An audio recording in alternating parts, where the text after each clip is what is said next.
Salve, salve galera, estamos começando aqui mais um episódio do Semiose Podcast. Ao meu lado, como sempre, ele, o menino da arte. E aí pessoal, beleza? Bora pra mais um episódio aí do Semiose. É isso aí, deixe o seu like, compartilhe, se inscreva no canal se você ainda não é inscrito. E se você está ouvindo esse episódio por alguma plataforma de podcast, Apple, Deezer, qualquer plataforma aí, Spotify, já começa curte aí, né? Começa a seguir a gente também. E é isso aí, hoje a gente tem um convidado aqui especial que tem uma escola de design, faz vários eventos legais de design também, gosta de plantas, tem 2 filhos, um é autista, eu acredito que deve ser um desafio muito grande para ele também como pai. Eu sou pai e deve ser muito da hora. E Edu Agni. Fala galera, salve, salve. Prazer estar aqui com vocês para bater esse papo aí. Vamos que vamos. É isso aí. Valeu, Edu, por ter aceito esse convite para bater esse papo com a gente. Eu que agradeço o convite aí. É sempre bom poder falar um pouquinho, contar um pouquinho de histórias, né? E eu já fiz o curso do Edu já na Mergo. E foi em 2019 do Design System com o Gui. Por aí. Por aí, né? Por aí, 2019 ou 2018. Por aí. Foi bem legal, cara. E antes de começar as perguntas aqui, de começar a trocar ideia com o Edu, quero lembrar, se você tá vendo no YouTube, para você se inscrever no canal, curtir também o vídeo. A gente tem o TikTok, tem o Instagram, onde a gente disponibiliza também cortes dos episódios, tá bom? Então segue aí o Semiose para fortalecer. E agradecer o Guilherme do Gitter, se liga só, @GitterGraphic. Então, GUITER.graphic. Com o C mudo. Isso. Tem que falar pra ele mudar, isso aí é bem complexo, né, cara? Eu achei também. É bem complexo. Mas tá o link na descrição aí pra galera conhecer. O link tá aí na descrição, mas você pode conhecer lá no Instagram também. E ele que disponibilizou pra gente, que fez a caneca da hora, e a lindona. Camiseta também. Eu ganhei a camiseta do Semiose. Verdade, tem que fazer aí. mais pra dar pros convidados, ó. Ele só tem uma, né? Só fez uma pra mim, só. Não, fez uma pra mim, só que a minha tá em casa. Pô, tem que trazer, pô. Já pra não correr o risco de alguém querer pegar. Claro. Olha só. Já tá lá, já vou colocar meu café lá, vou ficar disponibilizando pra convidar. Não, tô brincando. olha só. Não, o cara sai, vem gravar num domingo que a gente tá gravando aqui, não quer dar nenhuma caneca pro convidado, David. Poxa, rapaz, isso é mal, hein? Não, então a situação do Brasil tá difícil. Eu não sei quem vai ganhar a eleição. Ele fez a camiseta também, a camiseta ficou mó da hora aí, galera. Da hora. A camisetinha do Semiose e tudo. Que massa, cara. E aí, Edu, como é que é Eu vou te perguntar, porque eu como pai, eu acho que eu quero começar essa pergunta. Como que é o desafio, assim, de ser pai de uma pessoa que é autista, sabe? Ainda mais a gente parar pra pensar que quase não se fala sobre isso. Talvez está se falando mais agora, né? Por questão das redes sociais, de se popularizar, mas seu filho, você falou que tem 15 anos. Ele tem 15 anos. Então, já. quer dizer, eu acho que no começo deve ter sido mais difícil do que é hoje, por hoje ter mais conhecimento. Tem a questão do Mignon, né? Que tem também o filho autista, ele também fala sobre isso, ajuda a propagar mais informação e as pessoas até ver como, né, lidar com esse tipo de situação. Como é que foi pra você isso, cara? Assim? O Edu, você coloca isso no LinkedIn, né? Que SEO na Mergo e papai de autista. Isso eu coloco, porque eu acho importante disseminar conhecimento sobre isso mesmo. Hoje em dia se fala mais não só pelas redes sociais, mas na verdade porque hoje tem diagnóstico mais fácil, né? Eu vejo gente falando às vezes assim, hoje tá na moda dizer que é autista, que tem TDAH, umas paradas assim. Eu falo, não é moda, mano. Não tinha diagnóstico antes, sabe? Você vê um monte de gente que já é adulta aí que descobriu agora, sabe? Que é autista, por exemplo. E tem gente que tem menos condições, fazem parte de grupos mais excluídos, que assim, até hoje não tem um diagnóstico formado, né? E a pessoa vive só tomando um tarja preta aí pela vida e a verdade é que hoje tem diagnóstico, assim. Antes você demorava muito para ter um diagnóstico. Hoje, com 1 ano e meio, 2 anos, você já consegue diagnosticar uma criança, né? Então, a evolução da medicina, a evolução das terapias, a evolução desse diagnóstico, que ele é feito normalmente por uma equipe multidisciplinar para avaliar muitas características diferentes, né? Fez diferença para que isso começasse a se disseminar. E as redes sociais, claro, que acabam dando oportunidade das pessoas compartilhar um pouco mais isso, né? Mas também tem uma questão, eu falo que é uma faca de dois gumes isso, né? Porque ao mesmo tempo que se divulga bastante, você tem a questão de que o espectro autista ele é muito variado. Então você tem pessoas com graus que são mais leves, digamos assim, que é o que antigamente o pessoal chamava de síndrome de Asperger, né? Que é aquela pessoa autista mais funcional, que trabalha, que leva uma vida, né? E você tem graus mais moderados e severos, assim, de crianças ou pessoas que sequer conseguem se comunicar, que não têm uma vida autônoma, né? Então, às vezes a gente vê, por exemplo, o caso do Mion que você citou, o filho dele tem um grau mais moderado, ele se comunica, ele tem uma certa autonomia, né? E aí, como é o que as pessoas veem, né, acabam considerando isso como um padrão. As pessoas não têm noção dessa variedade. E aí, quando vê uma pessoa que é autista mais funcional, aí não entende, ué, mas autista não é igual ao filho do Mion? Entendi. Eu ouvi muito, uma época que a Globo fez a novela que tinha a personagem autista, que na novela ela começou, acho que era a Bruna Eliasmeyer, não sei se é o nome dela esse, que ela fazia a personagem autista, e no início ela estava representando bem uma pessoa autista de grau moderado, assim, se comunicava mais ou menos, mas era dependente. E aí a novela começou a distorcer pelo enredo, né? Assim, a terapeuta chegava e falava: a partir de hoje você não vai mais fazer xixi na cama e vai arrumar a cama. Aí, de um dia pro outro, a menina começou a fazer isso. E a gente fala: meu, não é assim que funciona. Aí depois, pra dar o enredo da novela, ela começou a namorar e casou com o cara. E a gente sabe que pessoas com graus mais moderados e severos provavelmente nunca vão ter um relacionamento, sabe? Então, por isso que eu falo que as redes são uma faca de dois gumes, né? Alguém vê, sei lá, o filho do Mion e começa a tratar isso como padrão. Ou então você vê pessoas que são autistas mais funcionais, que trabalham, que estão aí na comunidade, que estão dando palestra, que estão falando, e aí as pessoas vêm falar assim: ah, você tem um filho autista, mas é uma dádiva, ele deve ser muito inteligente, ele deve fazer muito isso, quando ele estiver trabalhando numa empresa assim tal. E eu falo assim: então, provavelmente meu filho nunca vai trabalhar numa empresa, provavelmente meu filho vai morar comigo a vida toda, ele é dependente, ele tem um grau mais moderado severo, né? Então, e as pessoas não entendem isso, né? Então eu acho que assim, ganhou uma boa visibilidade, mas a gente ainda tem muito que explicar, na verdade, sobre como funciona isso, né? E como que foi, no seu caso, descobrir isso, né? Vocês descobriu cedo, demorou? Quando foi quando criança, você percebeu alguns comportamentos e falou, meu, sei lá, vamos levar no médico? Ou já era médico de rotina e descobriu? Na verdade, o caso do meu filho especificamente, ele é um pouco mais complexo, porque, na verdade, o que o meu filho tem é uma síndrome chamada Síndrome de Mosier. Tecnicamente chama de displasia septo-ótica. Então ele tem uma deformidade no nervo óptico que gera problemas hormonais, endócrinos, gera problemas neurológicos e muitas vezes problemas de visão. Muitas crianças que têm essa síndrome são cegas, por exemplo, né? Acabam perdendo a visão. Enquanto o autismo tem, em média, não lembro números, aqui no Brasil a gente não tem um censo direito sobre autismo, né? Mas acho que de número dos Estados Unidos, acho que é uma a cada 60 ou uma a cada 59 crianças é autista, né? Caramba. Já essa síndrome de Mosier é uma a cada 10 mil crianças, né? Então é uma síndrome um pouco mais rara que meu filho tem. E aí ele teve problemas de visão, ele nasceu sem enxergar, ele começou a ter reflexos assim na visão por volta de 6 meses, né?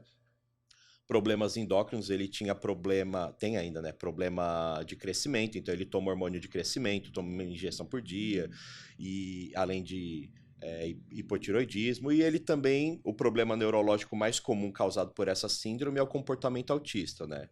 Então, na verdade, quando ele era pequeno, a gente não tinha focado nessa questão do comportamento dele, porque ele tinha outros problemas, na verdade, assim. Quando ele nasceu, ele não tinha reflexo. Então, a pediatra, a primeira coisa que ela falou é, ó, ele não enxerga, né?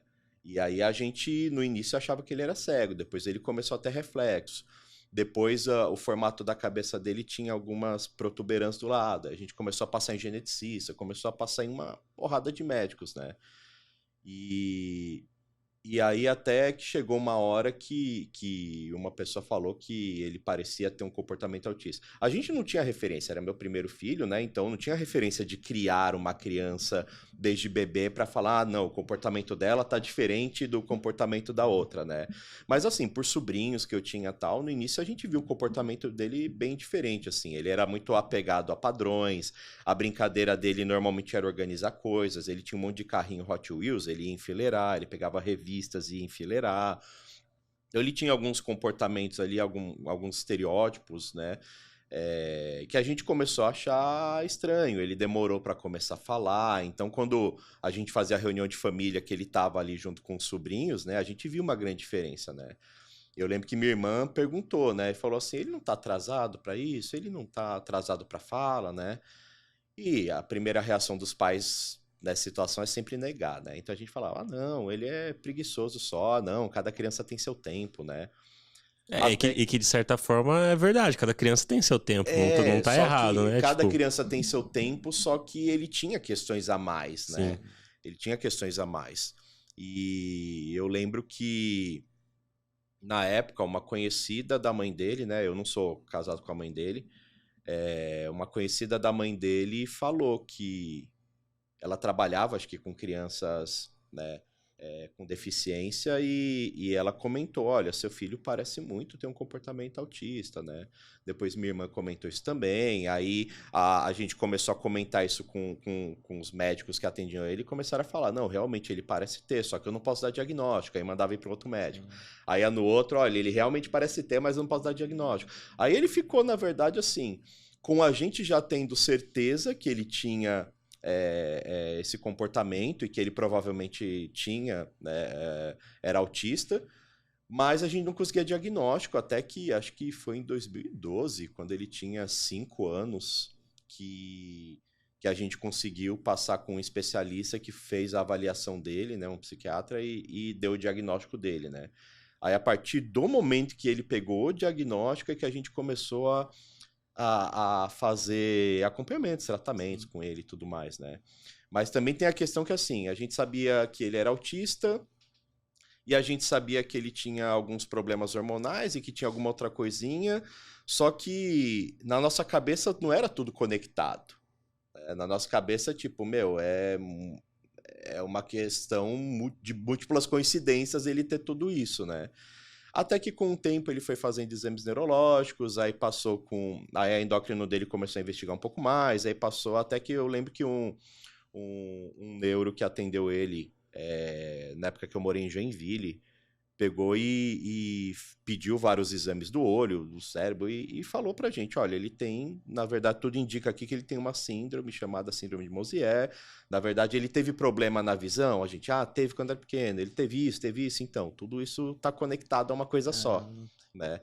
Então, uma coisa um pouquinho mais complexa, mas assim, que eu acho que inclusive fez retardar um pouco a ideia de encontrar o diagnóstico para autismo, né? Que a gente conseguiu, assim, até que relativamente cedo, com 5 anos. Tinha pessoas que conseguiam diagnosticar com 10, né? Na época, assim, demorava muito mais, né? Hoje consegue-se o diagnóstico com 2 anos, 1 ano e meio, já se consegue, né? Mas hoje é mais fácil. Naquela época era mais complexo você conseguir um diagnóstico desse, né?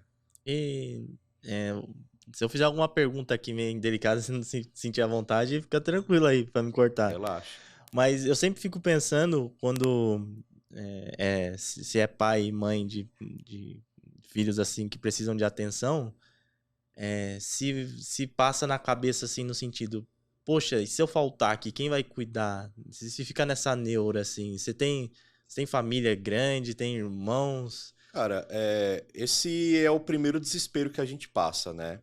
Porque os pais normalmente quando percebem que a criança tem alguma coisa, primeiro a gente fica tentando negar e fica com a esperança de que tudo vai se resolver. E quando a gente recebe diagnóstico, tipo, meu, o mundo cai, né? E, cara, a primeira coisa que a gente pensa o que vai ser do meu filho quando eu morrer, né? E aí eu lembro que a mãe dele se apegava muito na ideia de que ele ia fazer terapias e uma hora ia evoluir, a ponto a gente tinha essa ideia num dado momento, assim, né?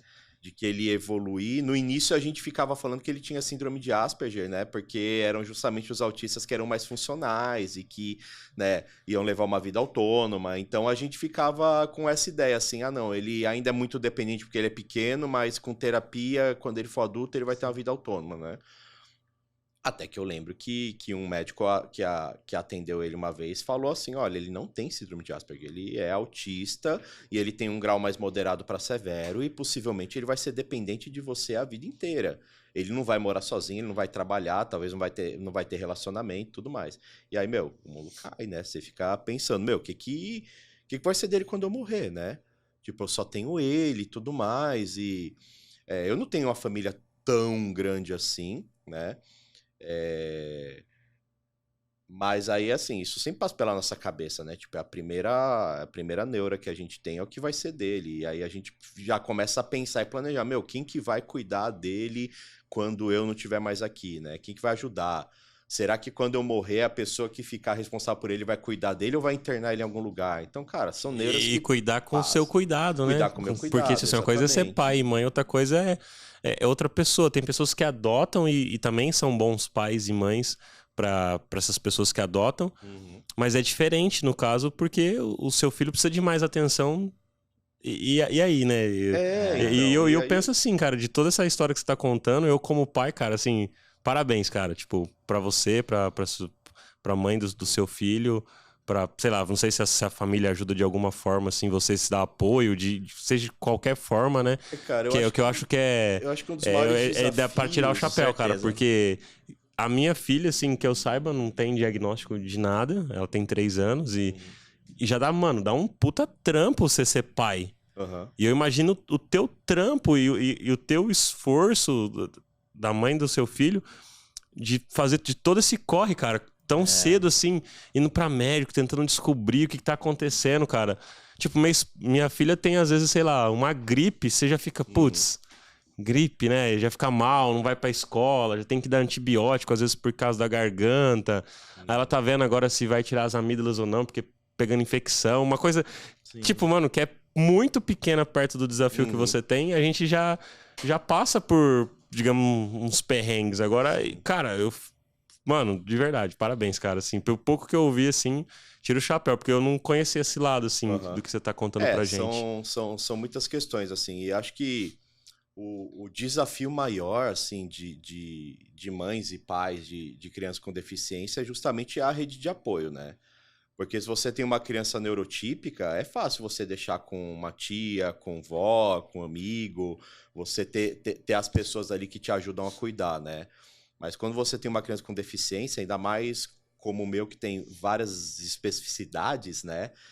A rede de apoio vai se reduzindo, né? Aí você não tem quem fique, não tem quem cuide. Quando ele era pequenininho, ainda era mais fácil eu deixar com uma pessoa, com um amigo, com um irmão, né? Mas agora que ele tá grande, por exemplo, não tem quem apoie a gente nisso. Hoje ele mora comigo, né? E ele passa o final de semana com a mãe dele. A mãe dele mora na minha cidade natal, né? Eu moro em São Paulo, eu sou de Mauá, que é aqui no ABC. Então, assim, ou ele fica comigo, ou ele fica com a mãe dele. Eventualmente ele fica com a avó dele, que, né, mãe da mãe dele. Mas não tem outras pessoas que ajudam nesse processo, então não tem rede de apoio, né? Por isso que a nossa vida ela é toda organizada para poder dar esse apoio, né? Uma das coisas que me motivou, por exemplo, a fundar a Mergo depois, era justamente eu poder ter meu próprio negócio com flexibilidade que permitisse eu cuidar dele, porque um emprego formal não me permitia isso, né? Então, quando você não tem uma rede de apoio, você fica mais nesse desespero ainda, né? Hoje eu tenho outro filho, que agora está com 8 anos. A mãe dele tem uma filha, que agora está com 1 ano. Então, a gente já pensa assim, pelo menos ele vai ter os irmãos. Sim. Mas como será que os irmãos vão cuidar dele no futuro, quando a gente não estiver mais aqui, né? Mas em termos de rede de apoio é complicado. Você tem uma sociedade que não é inclusiva, né? Se a gente já fala que para criar de uma criança precisa toda uma aldeia, né? Ou seja, você tem que ter a consciência de que a criança não é problema individual dos pais, é um problema da sociedade, né? Aliás, problema não, é um desafio para a sociedade em si. Uma criança com deficiência é mais ainda, né? A gente deveria ter o suporte de toda a sociedade, mas aí mostra... pipocou esses dias no Instagram o vídeo da mulher fazendo stories achando um absurdo que o shopping agora tinha uma vaga para autista, né? Que absurdo, agora vão querer tudo, que gente mimizenta. Tal. Cara, eu não vi isso aí. Sério? Pipocou uma mulher aí. Engraçado que é sempre o mesmo perfil de pessoa, né? Sempre o mesmo perfil de pessoa.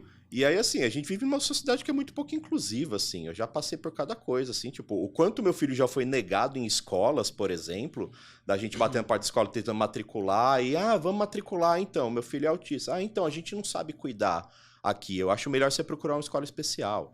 Você deixar numa escola pública, ele estudou um tempo em escola da prefeitura, e eu vi professora lá falando assim, eu acho que ele devia procurar uma escola especial para ele, própria para ele, porque aqui não é lugar para ele. Aí eu falei pra ela, que lugar que tem que ser pro meu filho, se não o mundo que ele vive, sabe? Tipo, ele vive nesse mundo aqui, ele tem direito ao serviço público, tem direito a frequentar os espaços, né? Cara, e é o espaço que tem que se adaptar à criança, e não a criança se adaptar ao espaço. Sim. E quando você ouve isso, cara, como é que é? É como se desse um soco em você, cara, assim, uma facada. Que a gente toma, porque, cara, imagina você ouvir uma parada dessa, tipo, o lugar do seu filho não é aqui, mano. Mano, deve ser muito... Velho, deve ser bizarro. A gente ouve coisas que nenhuma mãe ou pai deveria ouvir, sabe? Sobre filho, assim. A gente ouve coisas que a gente não deseja que ninguém ouça, sabe? Vixe, se eu for entrar nessas histórias, cara, de o quanto o mundo é pouco inclusivo, e quantas pessoas rejeitam, e quantas pessoas têm resistência, e quantas pessoas maltratam, né? Cara, a gente vai longe nesse papo. Nossa, cara, não, é sério, eu achei... Né? É incrível, né, cara? E igual você falou, né? Poxa, tipo... As pessoas poderiam querer aprender um pouco mais sobre isso e realmente, no mínimo, a escola pública, cara. Eu acho que, no mínimo... As particulares a gente ainda entende que é questão de... Mano, é business, negócio, quer fazer gerar dinheiro, beleza. Não tá certo, né? Do ponto de vista moral... Mas é compreensível. Mas agora as escolas públicas, cara, que você... É nosso imposto. E você também paga os seus impostos e você tem uma necessidade de algo.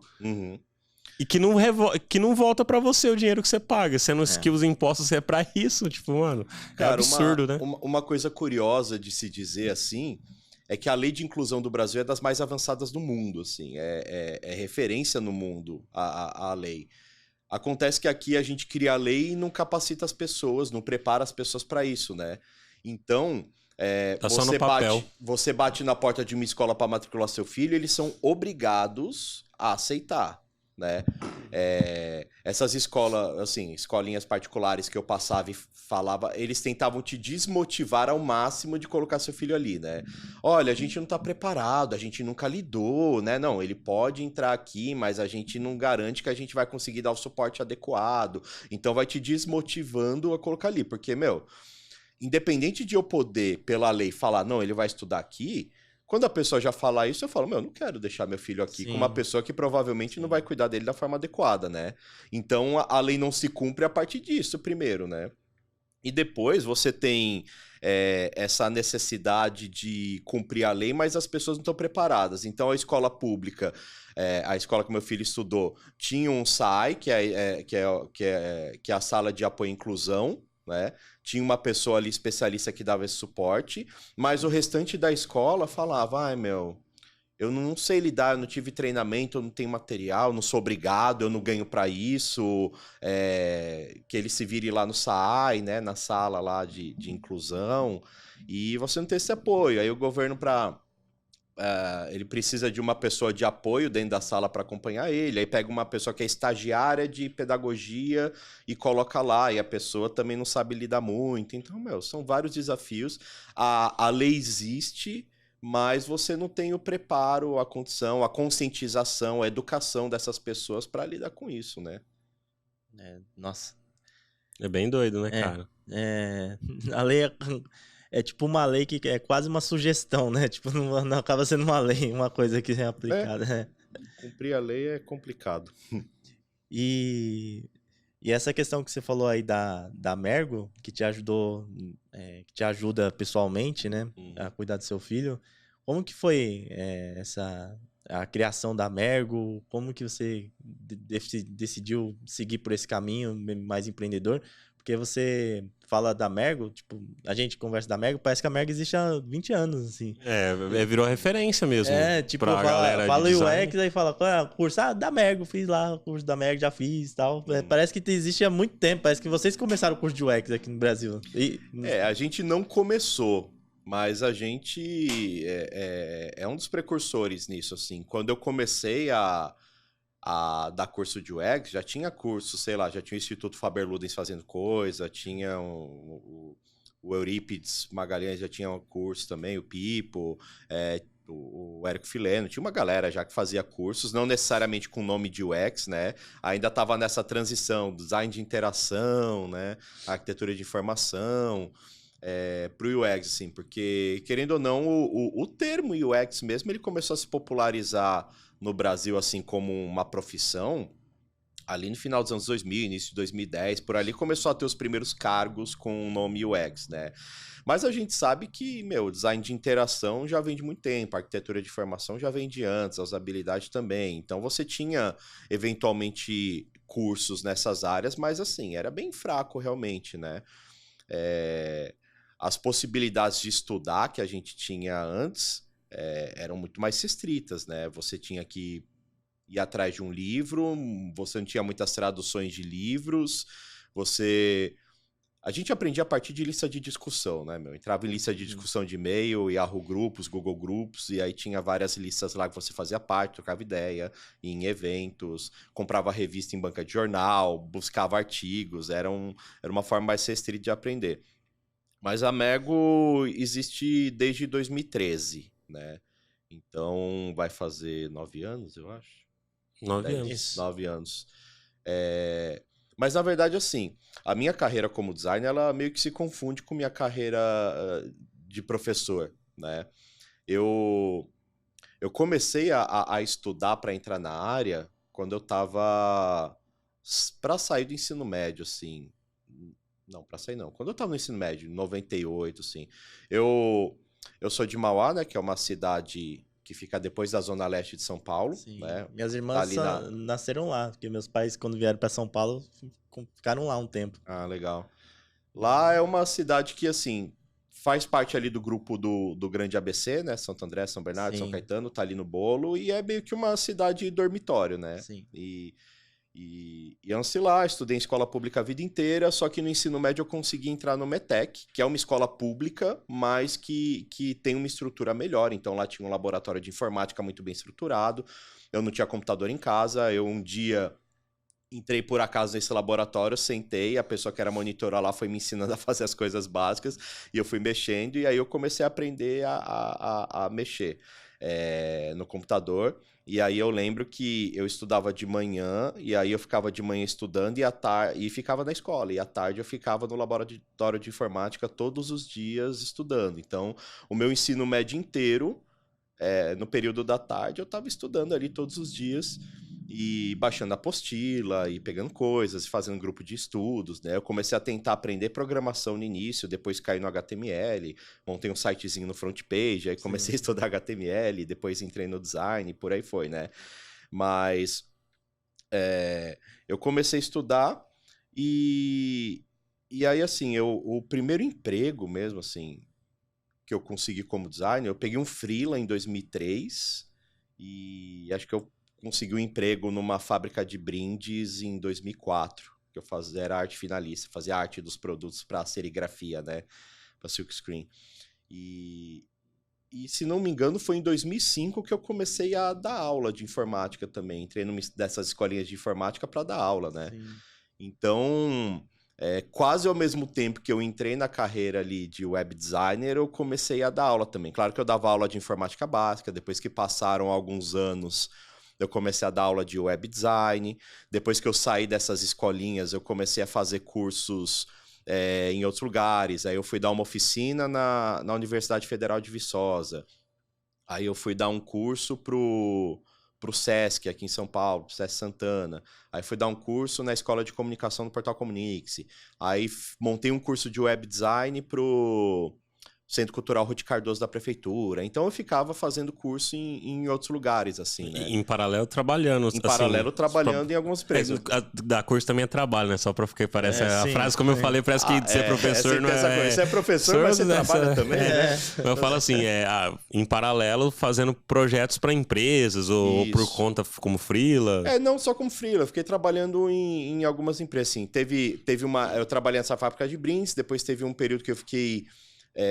só dando aula nessas escolinhas, aí depois eu comecei a trabalhar muito em agências, aí fui trabalhar muito em agência de design, ou de publicidade, ou de comunicação integrada. Aí trabalhei primeiro numa agência de design, depois trabalhei numa agência que atendia terceiro setor e comecei a fazer mais sites, porque antes eu fazia muito de tudo, impressos, catálogos, né, revistas. E aí acho que foi em 2006 que eu fui trabalhar numa agência que atendia mais terceiro setor, e aí o meu foco era só digital, e fui passando muito por agências, por uma porção de coisas assim. Então fui tendo essas coisas em paralelo. E principalmente depois que eu parei de dar aula em escolinha de informática, que eu comecei a fazer esses cursos, montar cursos mesmo, né? Porque eu elaborava os cursos para dar para a prefeitura, elaborava um curso para dar oficina numa universidade. Mas como que você chegava nessas, né, na prefeitura, na universidade?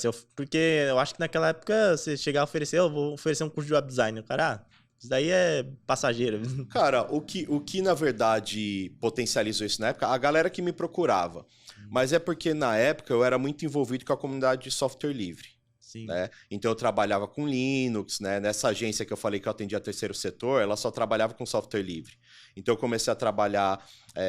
Você usava o GIMP para fazer as paradas? Eu usava o GIMP, eu usava o Legal. Inkscape, eu usava o Scribus, né? Então, assim, eu cheguei a ser bem popular na questão do web design com software livre, né? Eu tinha num blog que tinha muitos tutoriais de como mexer com GIMP, tinha o desafio do software livre, a gente falava, tudo que você faz no Photoshop, manda aqui para mim que eu vou fazer igual no GIMP, por exemplo. hora. Aí a gente fazia as coisas. Então, a primeira palestra que eu dei na vida foi em 2007. Eu submeti uma palestra no CONISLE, que era o Congresso Internacional de Software Livre, que aconteceu aqui em São Paulo, acho que na Unicid, se não me engano. E era uma palestra sobre web design com software livre, contando justamente o meu processo de migração para as ferramentas livres.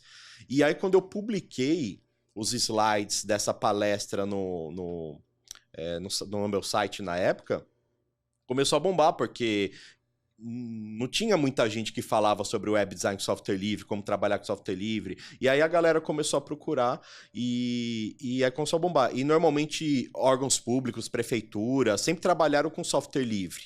Né? Hoje ainda não fala, hoje glamourizou que é só Mac, né? Tipo, na área de design. Hoje essas discussões de design de software livre caíram muito. Caíram muito porque, enfim... são outras questões do software livre aí que a gente também poderia passar um podcast inteiro só falando sobre o software livre também. Mas eu comecei a ficar popular assim por causa do web design com software livre. Então o pessoal me chamava. Aí me chamaram para ir lá para Viçosa porque estava tendo um evento lá sobre software livre e queriam alguém para falar de web design software livre. Aí o Sesc me chamou porque o laboratório do Sesc lá só tinha Linux e software livre. Eles queriam um curso de design e precisava de alguém que soubesse dar curso com essas ferramentas. Aí eu comecei a ser chamado em lugares que só trabalhavam com software livre e que queriam ter um curso de design e nunca podiam ter. Começaram a me chamar para fazer, né? Sim. Aí o Centro Cultural Ruth Cardoso também, tipo, o laboratório lá é tudo com Linux. Então, quem vier ensinar aqui tem que ensinar com software livre. Então, eu comecei a ser chamado para falar nos lugares a partir disso, né? A partir dessa skill específica, né? Mas depois eu acabei indo trabalhar em agências em outros lugares que era muito focado em usar Mac. Várias questões com a comunidade de software livre também, que eu achava ela muito pouco aberta ao design, né? Foi uma comunidade assim que foi se formando ao redor de pessoas da área de desenvolvimento, de programadores. Então, a gente tinha, sei lá, a interface do GIMP era uma droga, assim, né? Era aquela interface toda solta e todo mundo reclamava. E aí o pessoal, não queremos ser igual ao Photoshop, queremos ser diferente. Aí vinha um designer e falava assim, não, mas a usabilidade dela é ruim, as pessoas não conseguem usar. E aí a resposta que a gente tinha dos desenvolvedores normalmente é, quer colaborar, aprende código para colaborar, sabe? Eu, não, mas eu não sei código, mas eu tô dando a visão de design. Então tinha algumas coisas assim na comunidade de software livre que eu ainda apoio muito, mas nesse sentido foi me cansando. E aí eu comecei a me focar menos em software e mais no processo, mais no conceito, né? E uma das coisas que eu falava, inclusive, desses cursos que eu fazia de software livre e tudo mais, é que a ferramenta é só uma ferramenta. Não adianta você saber operar uma ferramenta se você não sabe o que fazer com ela. E que meu foco era ensinar o conceito que você poderia aplicar em qualquer ferramenta. Porque você pega GIMP e Photoshop. Os recursos do Photoshop não foram inventados pelo Photoshop. São recursos de fotografia. Então você tem lá brilho, contraste, sabe? Você tem ali conceito de fotografia que qualquer software pode aplicar. Então, se você entende esses conceitos de edição de imagens, você pode fazer no Photoshop ou fazer no GIMP, né? Quem já era usuário de Photoshop e vinha tentar usar o GIMP achava uma porcaria. Mas quem nunca tinha editado uma foto na vida e pela primeira vez, o primeiro software que usava era o GIMP, a pessoa achava maravilhoso, porque ela não tinha o vício de interface do Photoshop, né? A pessoa que usava o Photoshop tem o vício de interface, então ela vinha esperando achar o ícone igual do Photoshop, naquela mesma posição, com o mesmo jeito e não sei o quê. E aí ela falava, esse GIMP é uma droga, eu não acho as coisas aqui, né? Mas eu ensinava para pessoas que às vezes nunca tinham aberto um software de edição de imagem na vida. Abriu o GIMP pela primeira vez e achava maravilhoso, né? Então, as ferramentas livres, elas se equiparavam bem. Inclusive, assim, o GIMP ele tinha atualizações muito mais constantes que o Photoshop. Então, apareciam... porque a comunidade não tem amarra comercial para lançar atualização. A hora que eles tinham lá, eles iam lançando, né? Então, tinham recursos do GIMP que o Photoshop não tinha. E aí o Photoshop, na próxima versão, lançava tudo que o GIMP tinha lançado, né? Que a comunidade tinha lançado. Eu lembro que o Photoshop tem um recurso hoje de preenchimento, né? Você seleciona uma área, coloca lá preencher a partir do redor da imagem, e ele preenche, tipo, já edita bonitinho lá, faz mágica. Isso aí surgiu no GIMP. E na época, o cara que criou o algoritmo desse plugin que entrava no GIMP para fazer isso foi contratado pela Adobe depois, né? Para poder fazer isso no Photoshop. E aí o Photoshop fez... Acho que foi na época que lançou o CS4, o CS5, sei lá. Mas eles fizeram uma publicidade muito grande desses novos recursos do Photoshop, que uma Photoshop tá fazendo mágica e, no GIMP já tinha. Fazia tempo, sabe? Então, essas ferramentas sempre foram potentes. E, enfim, eu comecei a falar disso, na verdade, porque eu falei que eu comecei a ser convidado para dar cursos, na verdade, nesses lugares, por causa dessa especificidade do meu conhecimento em software livre, né? Mas depois eu comecei a me focar mais em conceito, eu já tinha um nome no mercado, então eu comecei a fazer outras coisas, né? E aí eu lembro que eu dava bastante palestra, eu fazia eventualmente esses cursos. E aí, ali por volta de 2012, eu fui trabalhar no eMasters, né? No portal eMasters, que é um dos maiores portais, né? Aprendi dos mais muito antigos, no né? começo com o eMasters. Da área de tecnologia como um todo. E aí, lá no eMasters tinha uma sala de treinamento, né? E aí, o Thiago Baeta, que era o CEO do eMasters, ele falou para mim assim, se um dia você quiser dar um dos seus cursos aqui, é só usar, né? O nosso espaço aqui. Aí eu falei assim, não, mas eu não tenho curso, eu só faço curso quando me chamam para dar curso em algum lugar dele. Mas você pode fazer um curso aqui se você quiser. E não tinha passado pela minha cabeça eu organizar um curso, né? E aí eu lembro que eu tive um outro papo depois com o Horácio Soares e o Horácio pegou e falou assim, cara, por que você não lança um curso? Você já tem um monte de material pronto, você já deu curso em um monte de lugar, lança um curso, né? Aí eu falei, cara, eu não tinha pensado muito nisso. Na época, no eMasters, a gente estava num projeto de migração do portal do eMasters, que tinha um sistema próprio para migrar para WordPress.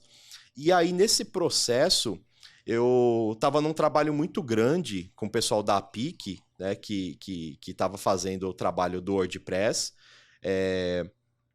Estava num trabalho muito grande de tanto refazer a arquitetura da informação, né? Então, eu estava fazendo teste de carding sort, estava fazendo algumas coisas assim.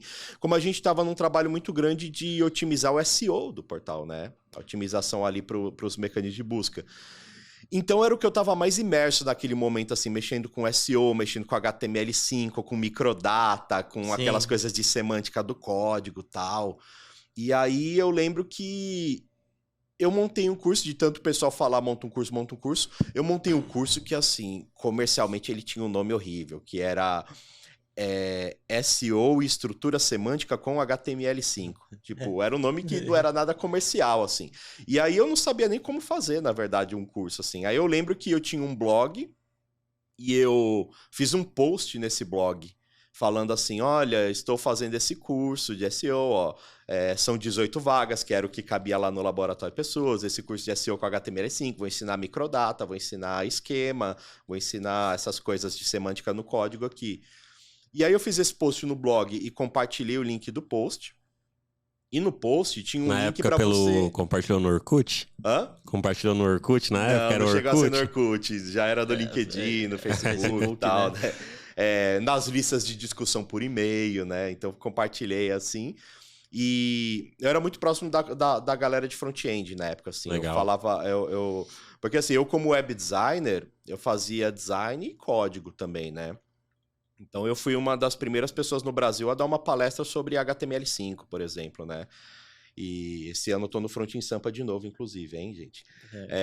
E aí, nesse processo, eu divulguei que ia fazer esse curso, fiz um post no blog, nesse post do blog gerava um boleto do PayPal, que a pessoa podia pagar ali para fazer, e aí eu fui nesse processo. E aí, na verdade, tipo, em 3 dias lotou esse curso. E eu falei, caraca, meu, tipo, eu lancei o curso, a galera toda comprou. E eu tinha que ficar acompanhando quando chegava e-mail do PayPal falando que alguém tinha gerado um boleto e pago, porque, sei lá, se 30 pessoas fizessem isso ao mesmo tempo, já não cabia na sala, né?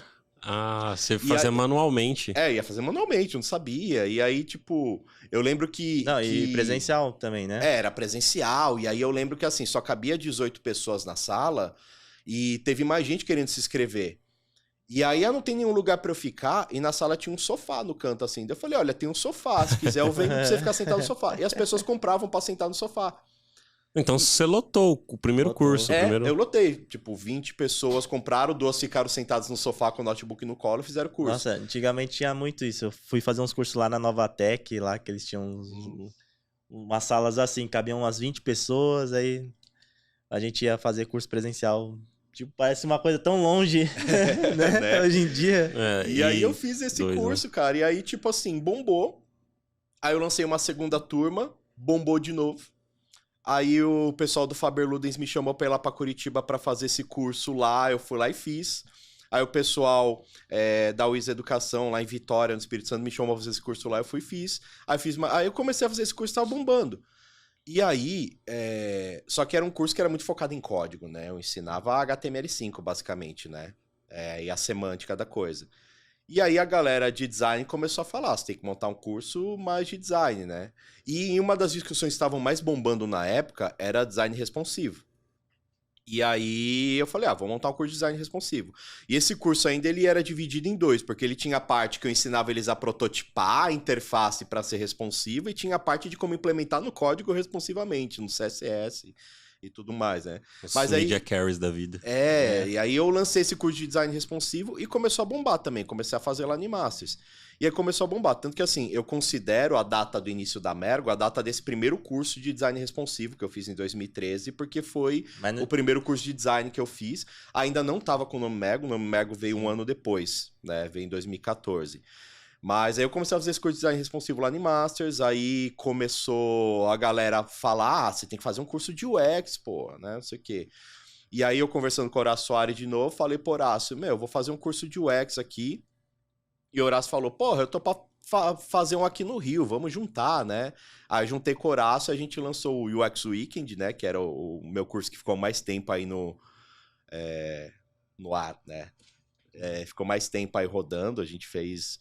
E aí desde 2013 aí a gente começou a fazer esse curso e até você falou assim, tem muita gente que fala hoje da Mergo, porque, tem muita gente que hoje tá no mercado aí que, em algum momento fez, desde 2013 pra cá, fez o curso da Mergo. Então tem muita gente que hoje é líder, é manager nas empresas e que passou pelo menos um desses cursos na época, né?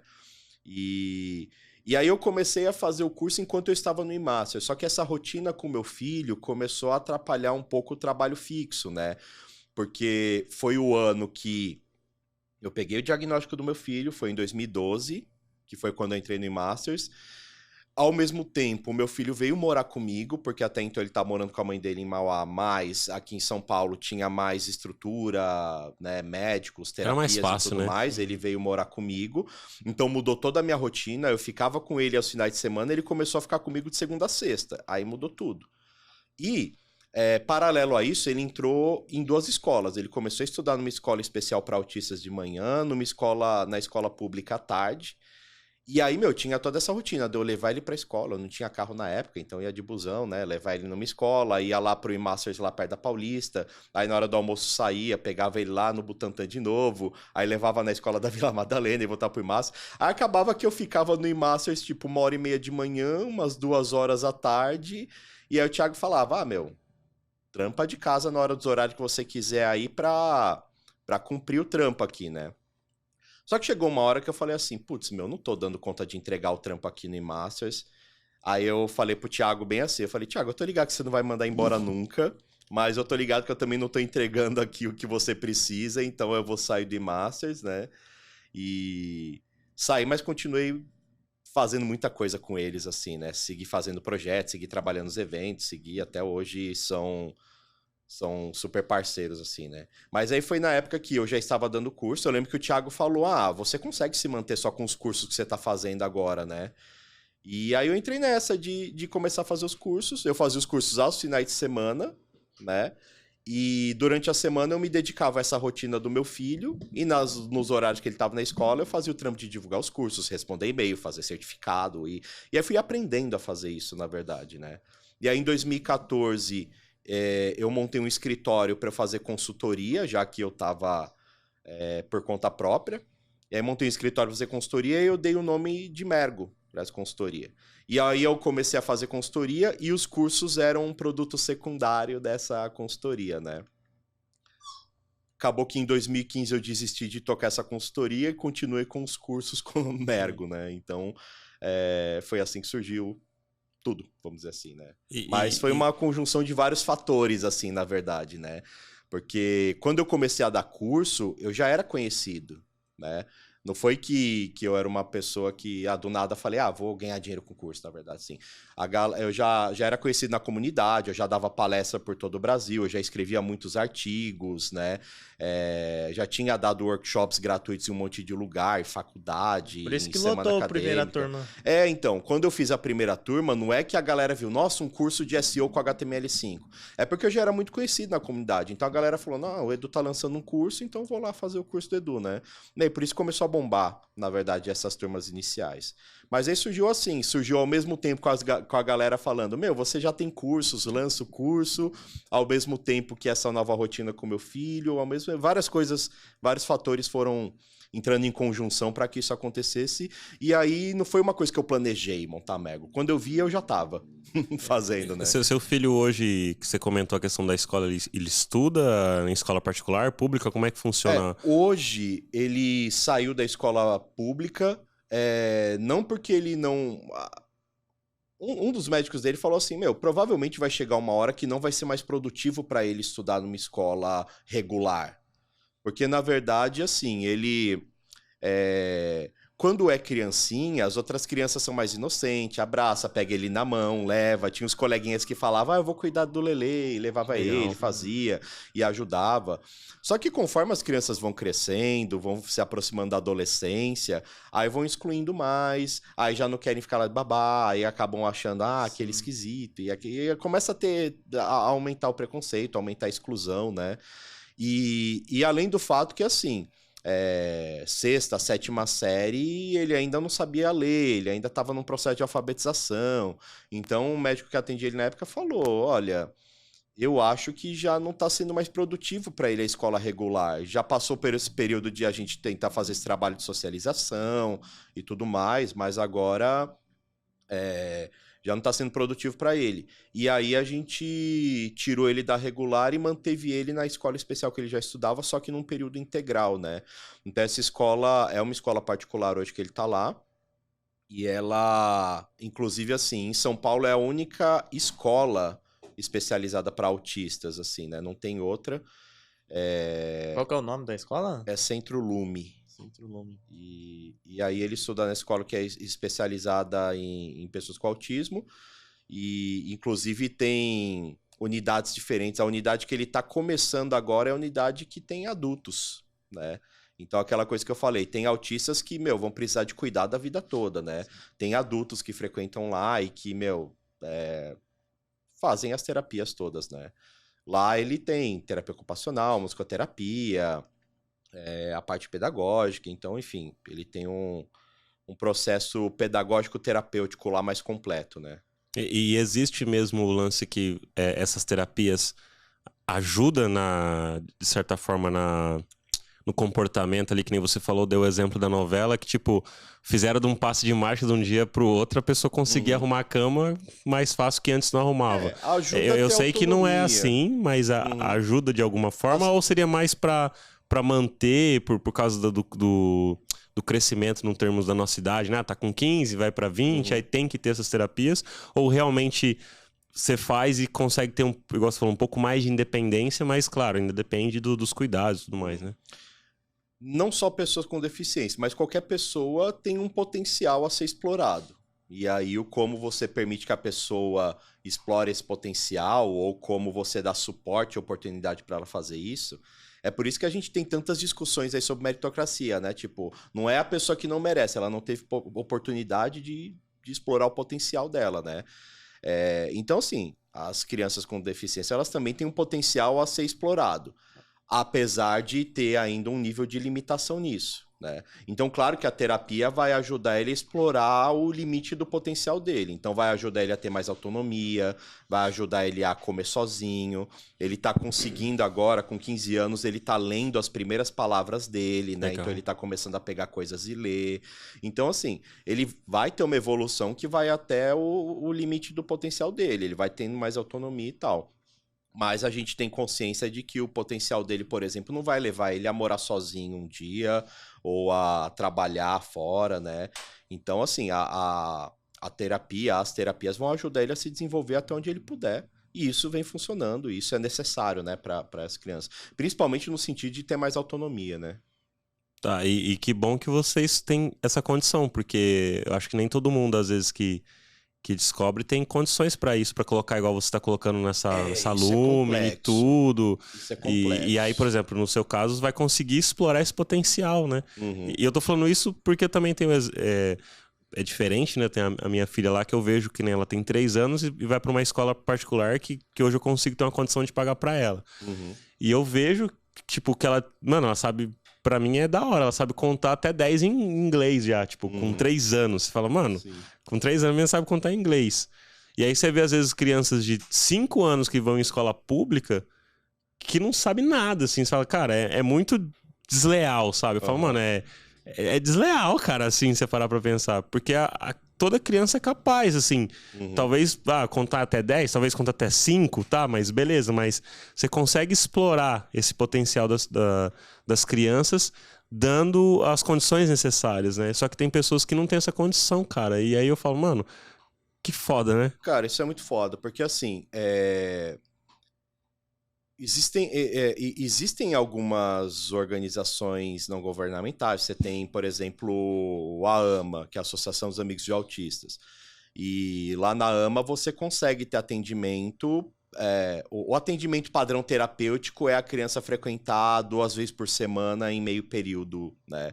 Então, quando eu morei em Joinville, meu filho frequentou a AMA, né? Então, ele ia 2 vezes por semana de manhã lá.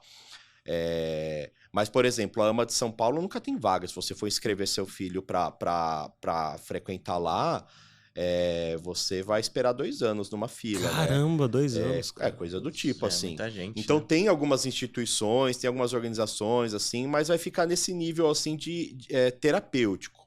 E aí, o nível de clínica terapêutica vai ser isso, assim, 2 vezes por semana, no máximo 3 vezes por semana, tem um curso, né?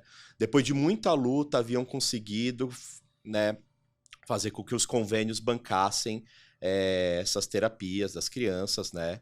Mas agora isso já tá ficando mais difícil, porque o governo de merda que a gente tem hoje, né, vai abrindo várias brechas aí negativas nesse sentido, vai fazendo as pessoas perderem os direitos, e as pessoas com deficiência também vêm perdendo vários direitos. Então, até essa questão dos convênios lidar e bancar essas terapias vem sendo mais difícil, né? Como eu falei, a escola pública, apesar da lei, não tá preparada, né? Tem algumas escolas que estão mais preparadas que outras, mas também a gente vê as pessoas profissionais que atuam nas escolas, né?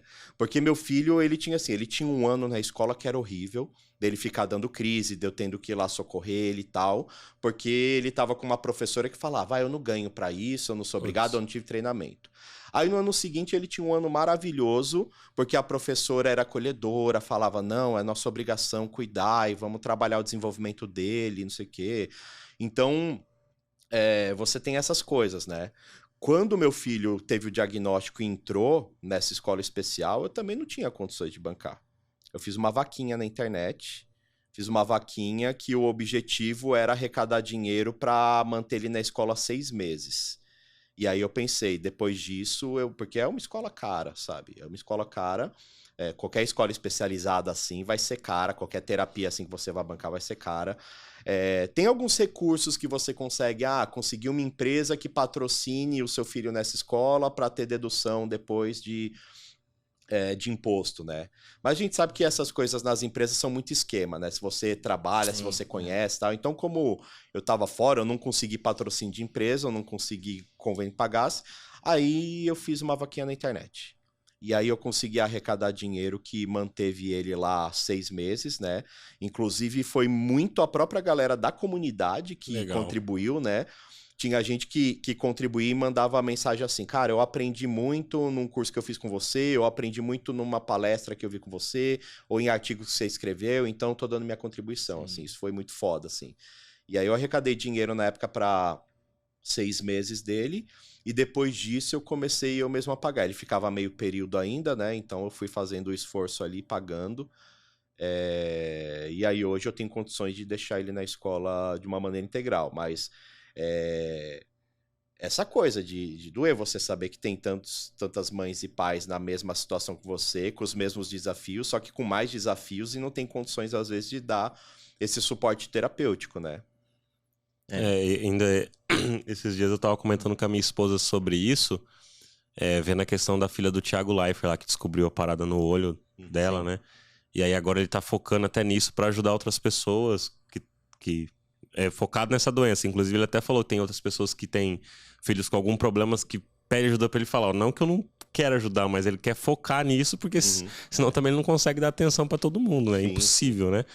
E aí eu falei, nossa, e o cara, ainda bem que ele tem condição. E aí imagina realmente as pessoas que não têm condição, cara. Tipo, como deve ser difícil, né? Porque eu já até dei o exemplo que eu falei do lance da escola, né? Com relação que eu vejo da minha filha com outras pessoas que não têm essa condição, que às vezes não vai conseguir explorar o potencial. E imagina pra esse tipo de outras situações, né? Que tem do Thiago Leifert, que nem nesse caso aí de ser autista, que é embaçado, né, cara? Eu acompanho, por exemplo, eu tenho amigos que tanto ou eu formei por conta disso, ou foram amigos que eu já tinha que descobriram que eu tinha um filho autista também.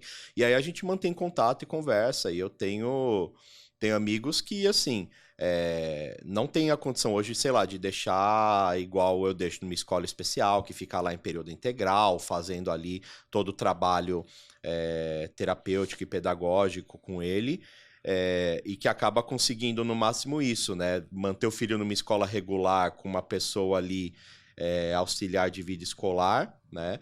E fazendo terapia 2 vezes por semana em meio período, e as pessoas relatam os desafios que você tem uma dificuldade muito maior de evoluir a autonomia das crianças, você tem uma dificuldade hoje que é uma que eu agradeço por não passar mais, porque os piores momentos da minha vida foram lidar com escola regular com meu filho, assim, acho que foram os momentos mais tristes da minha vida, foram esses, assim, de você brigar para conseguir os direitos, de você ir reclamar na Secretaria da Educação. Vixe, o pessoal da Secretaria da Educação de São Paulo já até me conhecia, de tanto que eu batia na porta lá pra tretar, né? Aí vou no Ministério Público denunciar e faz isso, tipo, meu, uma treta que, assim, quando o médico falou assim, acho que não tá sendo mais produtivo ele na escola regular, tipo, eu pensei, meu, não tá sendo produtivo pra ele e nem pra mim, assim. Aí eu falei assim, meu, hoje eu tenho condições de deixar ele na escola integral. Quando o médico deu o aval, eu falei, cara, minha vida mudou a partir disso, porque, tipo, foi um alívio pra ele e pra mim poder ter um espaço ali de acolhimento nesse sentido, né? De você poder ter essa tranquilidade de saber que estão cuidando bem dele, que ele tá ali com bom suporte, que ao mesmo tempo agora eu tenho um tempo pra fazer outras coisas também e não ter que ficar correndo e nem sofrendo com isso, né? Trabalhar com design e tecnologia, então te ajudou também nisso, né? Querendo ou não, né? Eu falo hoje assim que eu nunca fui uma pessoa de ter plano de carreira, de mirar aquelas coisas assim, eu vou entrar nessa empresa, vou fazer essa carreira, vou virar uma liderança, assim. Eu sempre fui muito hippie pra essas coisas, assim, sabe? Tipo, meu, vou fazendo aqui. Segue a vida, deixa a vida me levar. Se essa empresa me encher o saco, eu mando se fuder, vou pra outra. E eu não tinha uma coisa assim de plano de carreira, eu vou crescer na profissão. Tipo, meu, eu só ia trabalhando nos lugares, assim, né? E foi muito a partir do meu filho, assim, que eu pensei, meu, eu preciso ter um foco, eu preciso ter uma estrutura, eu preciso fazer as coisas aqui pra conseguir me organizar com ele, pra conseguir Ou seja, você dar uma descobriu a estrutura pra motivação, ele. né? Tipo, antes mas meio que você não tinha uma motivação, né? A grande verdade foi essa, assim, meu filho que foi a motivação pra eu crescer mais na carreira e dar um direcionamento assim, né? E na verdade o crescer na carreira foi crescer com a Mergo, né? Porque eu comecei a me dedicar a Mergo justamente nesse período por conta do meu filho, né? Eu comecei a investir não só, né, mas na parte da educação como principal, né?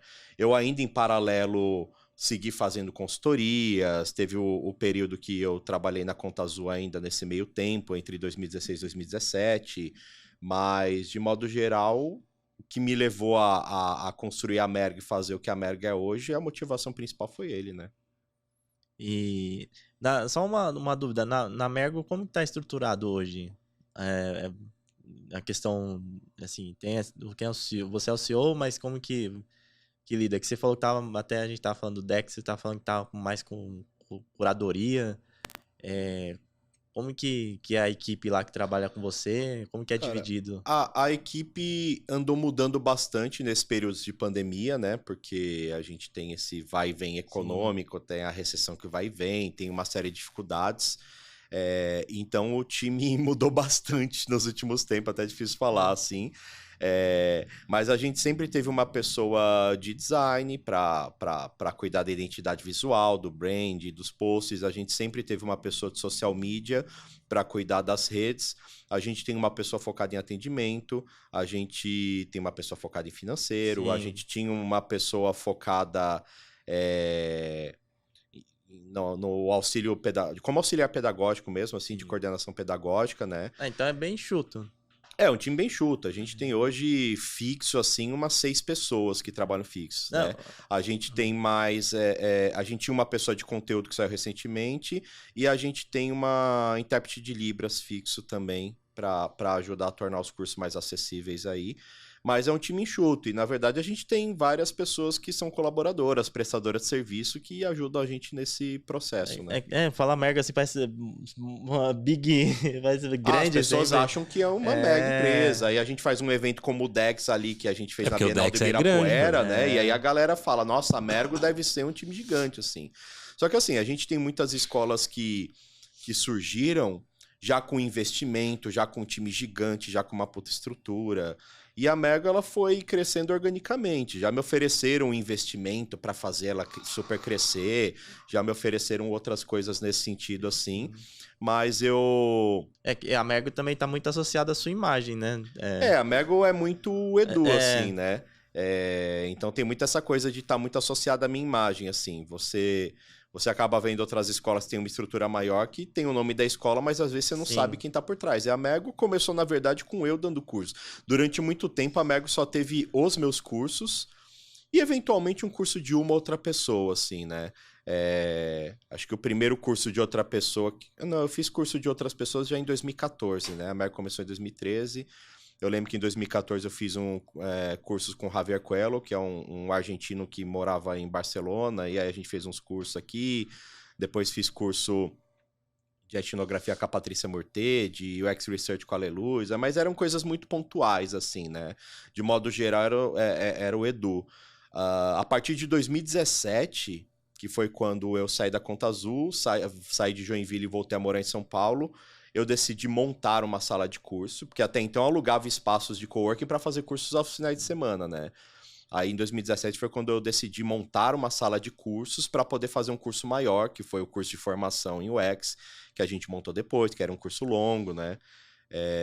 E a partir dali, de 2017, que a gente começou a ter um portfólio maior de curso com outros professores, começou a convidar algumas pessoas, Huxley veio dar curso de métricas, Bruno Rodrigues veio dar curso de UX Writing, aí a gente começou a montar isso, né? E também já vai... Eu não sei se tem um ponto positivo, como você enxerga isso, da associação da empresa com a sua imagem, né? Se isso é bom ou se é ruim, mas quando você tem outras pessoas assim, já vai tendo essa percepção. Até que eu falei assim, nossa, parece que é uma grande empresa, vai meio que desassociando um pouquinho também a imagem, né? Até porque muitos professores também, que eu vejo lá, estão inseridos na comunidade, criando conteúdo, né? Então a galera tem uma visibilidade nas redes sociais, digamos assim. Tem alguns professores que têm a imagem muito atrelada a Mergo, também, né? Isso ajuda a tirar um pouquinho o foco de mim, às vezes. Não que eu não goste de ter a minha imagem associada a Mergo, mas às vezes a gente precisa respirar, a gente precisa descansar um pouquinho, a gente precisa fazer outras coisas, né? Então, ter outras pessoas com a imagem associada também ajuda, mas não tem jeito, assim. A Mergo não é gigante em termos de estrutura, apesar da gente fazer coisas grandes, a gente produz coisas grandes, mas tem um time enxuto e muitas pessoas colaboradoras que ajudam, né? É até covardia eu falar que a gente, porque somos um time enxuto, porque tem muita gente que colabora com a gente, que presta serviço, que ajuda há muitos anos e não é exatamente, né, uma pessoa CLT ali, mas que colabora nesse sentido há muitos anos, sim. Então, assim, toda a rede que forma a Mergo tem sim muito mais pessoas, né?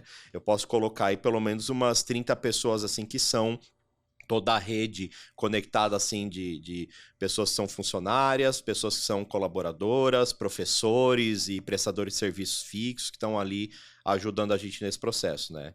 Então sim, acaba tendo uma estrutura um pouco maior nesse sentido, né? Mas o time fixo mesmo é enxuto. E o Dex, porque é o seguinte... você falou aí da equipe e tal, o tamanho dela. Aí vai fazer um evento desse. Tem quantos anos o evento já? Cara, a primeira edição foi em 2018. Só que em 2018 eu falo que não foi exatamente uma conferência, né? Mas qual que foi a ideia inicial, assim? Porque, tipo, vou fazer um evento, vou pegar aqui, eu tenho uma empresa de cursos, vamos dizer assim, né? Consultoria. Vou fazer um negócio presencial aqui, mano. Tipo, né? Na época tudo era presencial, né? Eu não fazia coisa online. Eu até gravei um curso online pra Teamtech em 2014, mas na verdade minha vida era toda presencial. Mas a questão é, de novo, assim como eu falei que quando eu abri a Mergo, eu já tinha uma história, tanto na educação quanto no design, quando eu fiz o meu primeiro evento, eu também já tinha uma história, porque eu já era curador da Campus Party há muitos anos, estava envolvido ali com a produção, com a organização da Campus Party. Através do eMasters também, eu tinha muito envolvimento com os eventos deles. Eu fui curador do 7 Masters muito tempo, eMasters Intercom, Fora E-Commerce Brasil. Então, eu sempre tive envolvido também com eventos, né? Eu falo que eu tenho minha carreira como designer, a minha carreira como professor, minha carreira como curador de eventos. A parte de front-end também, né? Que você fala. Mas o front-end pra mim era tudo no mesmo bolo de web design, assim, né? Hoje, na verdade, a coisa se segmentou, né? Você tem separadinho, assim como, sei lá, você tem research e UX Write separado, né? Mas na época pra mim era tudo no mesmo bolo, assim. Mas eu tive o meu período mais focado no front-end, tive o meu período mais focado no software livre, né? E fui transitando pelas coisas. Mas eu já tinha uma história com produção de evento, com organização de evento, com curadoria, principalmente na Campus Party, né? O meu nome também sempre teve muito associado à Campus Party, né? Eu levei muitas pessoas para palestrar na Campus Party pela primeira vez, né? Então também já tinha essa marca. E na verdade, em 2017, quando eu fiz a sala da Mergo e comecei a dar os cursos maiores, eu tinha... primeiro que eu tinha uma coisa assim, eu comecei a fazer uma pesquisa com os estudantes da Mergo sobre qual era a principal dificuldade que eles tinham para entrar na área de UX, qual era a coisa que eles mais queriam saber. E a ideia dessa pesquisa era entender novos temas para cursos, inclusive.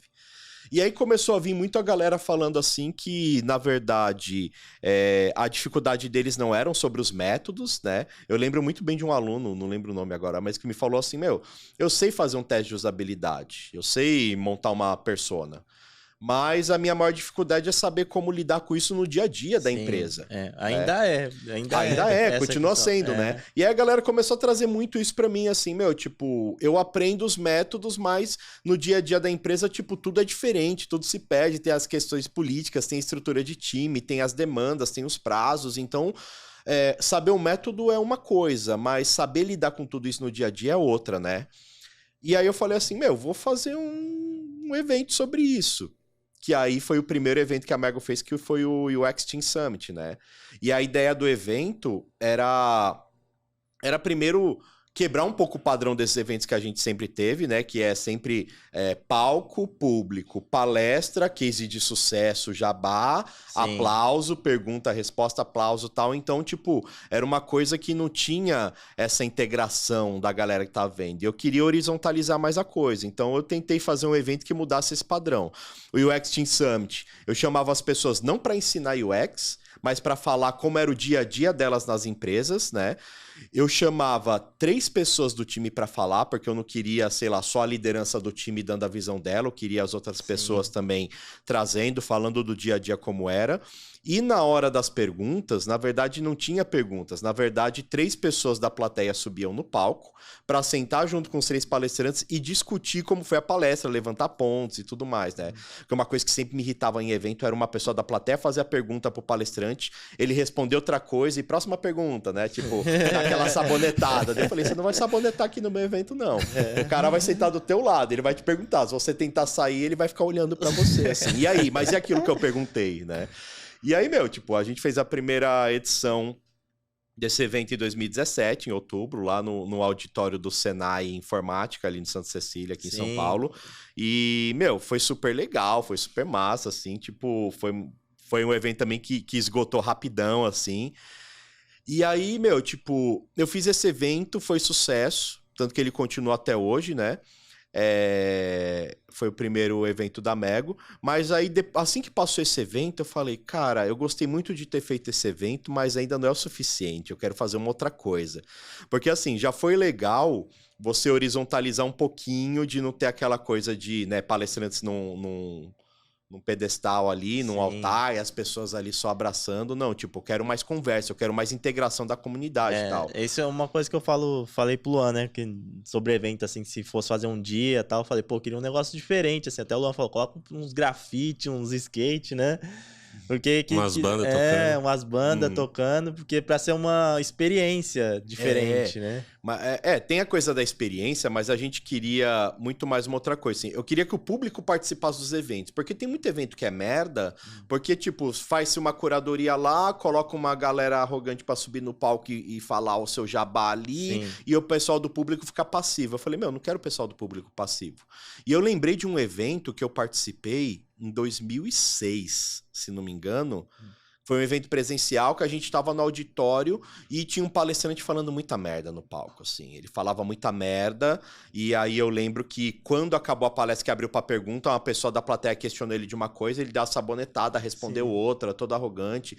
E aí a galera começou a ficar meio puta, assim, falou, as palestras aqui nesse evento estão uma bosta. E aí um cara... eu não lembro o que foi agora, mas falou alguma coisa assim, vamos fazer uma desconferência, vamos lá pra fora. Aí eu lembro que uma galera saiu de dentro do auditório e tinha um grande lounge, assim, do lado de fora do auditório, a galera sentou em roda, a gente sentou em roda, assim, e a gente começou a discutir sobre a temática que tava lá na palestra, só que criticando, inclusive, não, o palestrante falou isso, mas na verdade é isso, e aí todo mundo começou a falar tal, e a gente fez uma desconferência, tipo, deixa o evento rolando lá, a gente vai interagir aqui. E aí eu falei, a gente tem que fazer uma desconferência, a gente tem que permitir que o público participe, que o público escolha o que vai estar ali no palco e tudo mais, né? E aí eu tive a ideia de fazer a DexConf. E aí, assim, a ideia do Dex inicialmente, eu falei assim, a gente vai primeiro montar uma programação que o público que vai votar na programação. todos os temas vai ser votação do público, né?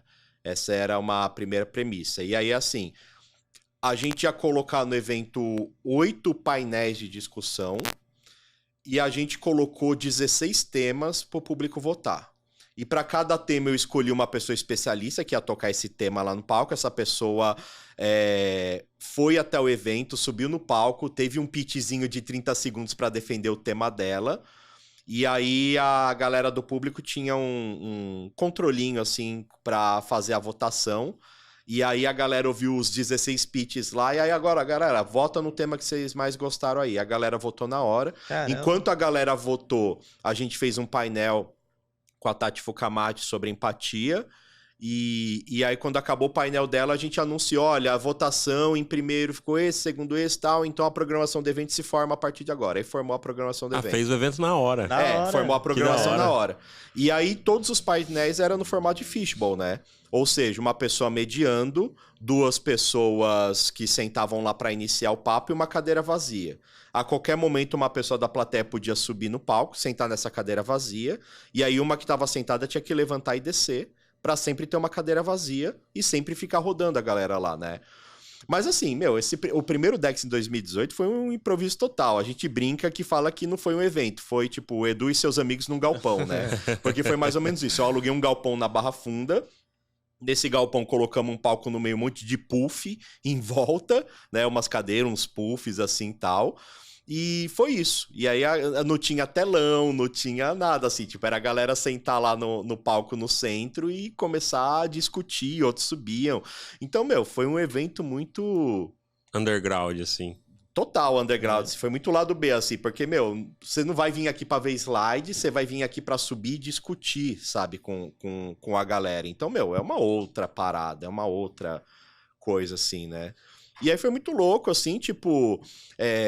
claro que teve vários problemas no evento também. Teve gente que não gostou, falou que achou cansativo porque não tinha... Porque, assim, eventualmente nesses eventos, você tem a galera que achou o máximo poder subir no palco e falar, né? Tipo, meu, pessoas comuns da comunidade e, de repente, estavam em cima de um palco de um evento falando. Então, tipo, pra pessoa foi uma experiência maravilhosa. Ao mesmo tempo, você tem aquele perfil de pessoas que vão nesses eventos não pra subir e falar, né? É só ouvir, né? Quer só ouvir. Quer só ouvir, anotar. às vezes, alguém que é referência pra ela e, né, tem, tipo... E aí esse assim, evento ele foi um é um grande risco experimento, na verdade, para que a gente fizesse a segunda edição em 2019, que aí a gente já fez um evento de verdade, que aí a gente pegou a Bienal do Ibirapuera, e aí a gente fez 2 espaços. Tinha o auditório com palestras para quem só queria ouvir e anotar, e tinha o palco do Open Space, que era esse espaço onde, né, tinha a votação do público e a galera podia subir e interagir. A gente fez um palquinho também que a gente chamou de Disconferência, que era basicamente uma TV, onde qualquer pessoa, se quisesse, plugava um computador ali e dava uma palestra, e teve gente que plugou um computador lá e deu uma palestra na hora. E aí, meu, todo o resto da estrutura do evento, piscina de bolinha, fliperama e aquela coisa toda. Mas, assim, mas né? aí, é corajoso o que vocês fazem aí, é corajoso, porque... Por exemplo, se sobe um cara lá no palco e fala alguma coisa nada a ver, sabe? Esculachando. Ou alguma palestra muito também nesse sentido, sabe? É confiar na comunidade também ali, né? Porque vocês não tem um mas filtro, aí tem né? todo o julgamento da comunidade ouvindo, né? Então pensa assim, você vai ter também pessoas que entendem do assunto, que talvez não vão dar palestra e vão ouvir. Se uma pessoa sobe lá e fala muita asneira... As próprias pessoas vão falar, pô, o que essa pessoa tá falando? Não, mas até então ela já falou. Tem várias questões. Tudo bem, já falou, mas assim, tem todo um contexto, tá ligado? Não é tipo um evento que vem do nada e tipo... eu falo que as próprias pessoas que fazem curso na Mergo e vão nos nossos eventos, elas já têm o contexto do que é o nosso trabalho, do que é o... Né, você falou da minha figura tá muito associada à Mergo e as pessoas sabem meu posicionamento, fora Bolsonaro. Então, assim, tipo, já tem um contexto, já tem uma história, assim, né? Então, a galera que vem participar desse evento já tem uma outra pegada. Mas, mesmo assim, acontece de alguém subir e falar um monte de notícia no palco. Mas aí você tem uma pessoa moderando, você tem outras 2 no palco, aí a pessoa sentou ali pra falar uma coisa, você tem toda a plateia. Acontecia, às vezes, uma pessoa sentar lá falar uma besteira, e aí na hora que ela sentar, outra pessoa subir lá e falar, ele falou isso, mas na verdade eu acho que é assim, assado. E rolava, só que, tipo... tudo na harmonia, não teve treta, assim, da galera brigar, ou da galera, né, ou ter baixaria. A galera briga na internet, no tete a tete, assim, ninguém quer xingar a pessoa, falar, não, você tá errado. Cara, no presencial é outra coisa, né, mano? O troll se cresce no online. Né? O troll se cresce quando ele tá no online, com um nickname, não tem foto ali, pá, aí ele causa. Agora, meu, no presencial... Dificilmente você vê uma pessoa no presencial indo causar, assim. A galera se modera, né? É porque você sente a pressão, né? Você tá vendo aquele monte de gente te olhando. Igual você falou, tem um moderador. Cara, a pessoa não vai, tipo... Ela vai pensar, vai refletir, e a né? pessoa não chega lá agressiva. Ela chega assim, então, na minha opinião, eu acho que é isso, é isso, é isso. Mas eu respeito a opinião de todo mundo. Já é um outro esquema, cara. Vai ter esse tipo de esquema aí nessa Dex desse ano? Vai, só que assim, a gente teve que mudar muito o planejamento pro Dex desse ano, então não vai ser um espaço igual ao da Bienal do Ibirapuera, aquele espaço mais anárquico, aberto, com vários palcos. A gente vai ter só um palco e vai ser no auditório, e aí nesse auditório a gente vai alternar as atividades, vai ter palestra, vai ter painel e vai ter fishbowl com votação da comunidade também sobre os temas que vão entrar lá, né? E ainda assim, a gente está construindo muito porque, na verdade, sim, a gente ainda vive um momento atípico, né? Então a gente só conseguiu confirmar que ia fazer o evento, né? Há tipo um mês e pouquinho atrás que a gente conseguiu a confirmação de que não, vamos fazer o evento, vai ser no espaço ali do Centro Rebouças e vamos fazer. Só que a gente ainda está planejando porque ainda tem várias incertezas, né? Onda de Covid começou a aumentar de novo. Sim. E aí a gente, vai ter que ter cuidados redobrados para pensar nos protocolos de segurança e saúde. E aí isso talvez faça a gente não se preocupar com coisas como ter uma piscina de bolinha ou coisa assim. Nem seria muito higiênico, na verdade, em períodos de Covid, pessoas nadando juntas numa piscina de bolinha. Mas aí a gente tem que pensar em uma porção de outras coisas, né? A gente tá tentando fazer um evento mais acessível possível, então a gente tá pensando em todos os detalhes de acessibilidade. Então talvez a gente não tenha aquela coisa tão festeira como foi o Dex em 2019, aquela zoeira toda assim, mas a gente tá pensando num evento bem estruturado, de qualidade. Mas ao mesmo tempo a gente tem muita coisa para confirmar ainda, assim. Porque a galera que vê esses eventos acontecendo não tem noção da treta que é fazer um evento desse. Né? Total. Não tem noção da treta. E aí, cara, uma coisa que as pessoas não têm noção é que, assim, ingresso não paga o evento. Às vezes a pessoa paga para ir num evento desse e fica com aquela ideia besta de, o cliente sempre tem razão. E aí, tipo, eu paguei esse valor e o evento não tinha isso que eu esperava. Mano, ingresso não paga evento. A gente depende de parcerias, de patrocínio, de uma caralhada de coisa, assim, né? E tem toda uma estrutura, uma organização. Agora, a gente tem outras camadas de complexidade, né? De trazer toda a estrutura acessível, de cuidar dos protocolos de segurança por causa do Covid e de uma porção de outras coisas que, são camadas de complexidade. E a gente depende muito de parceria com empresas, né? Acontece que, ao mesmo tempo que começou a ter essa abertura para a volta dos eventos presenciais, muitas empresas da área de tecnologia começaram a apertar o cinto nos gastos, né? Então, muitas empresas que estavam ali para patrocinar o evento voltaram atrás e falaram, olha, a gente ia patrocinar, a gente queria muito, mas a gente está apertando o cinto agora, teve cortes, está tendo reorganização, então não vamos investir. Aí vem outra que estava também, a gente também vai voltar atrás, tal. Então, um dos maiores desafios para você fazer um evento desse acontecer é você conseguir pessoas além da comunidade que acreditem no evento, né? Empresas que vão lá e patrocinem e tal, para que a gente consiga trazer toda essa estrutura, né? E caso a gente não tenha empresas que nesse período ainda de pandemia decidam investir, o evento vai ter aquela cara mais MVP, vai ter um palco, vai ter pessoas compartilhando conteúdo no palco, vai ter a transmissão, mas talvez não tenha esses plus, assim, de ter, né, um espaço de mentoria estruturado como a gente previa, de ter aquele coffee break gostosão que a gente previa, de ter, né, outras coisas, assim, que normalmente a gente previa, de ter um happy hour pago pelo evento, assim, né, enfim. A gente vai tudo isso precisa de grana, né, cara? Não tem jeito. Precisa de grana e a galera às vezes não tem essa noção. A galera acha que a Merga é uma mega empresa gigantesca e que o ingresso super paga o evento e super dá lucro. Sim. E, isso não é verdade. O Dex de 2019 não me deu lucro nenhum.